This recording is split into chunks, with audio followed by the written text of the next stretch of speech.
திருப்பாடல்கள் அதிகாரம் 11.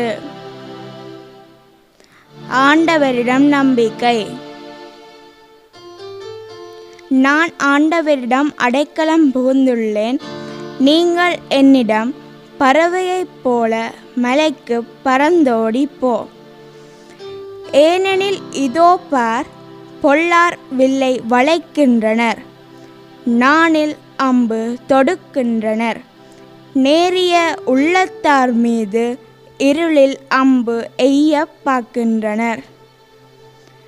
அடித்தளங்களே தகர்க்கப்படும் பொழுது நேர்மையாளரால் என்ன செய்ய முடியும் என்று சொல்வது எப்படி? ஆண்டவர் தம் தூய கோவிலில் இருக்கின்றார். அவரது அரியணை விண்ணுலகில் இருக்கின்றது.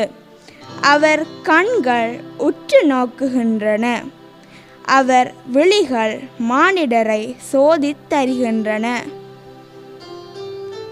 ஆண்டவர் நேர்மையாளரையும் பொல்லாரையும் சோதித்தறிகின்றார். வன்முறையில் நாட்டங்கொள்வோரை அவர் வெறுக்கின்றார். அவர் பொல்லார் மீது கரி நெருப்பும் கந்தகமும் சொரியும்படி செய்கின்றார்.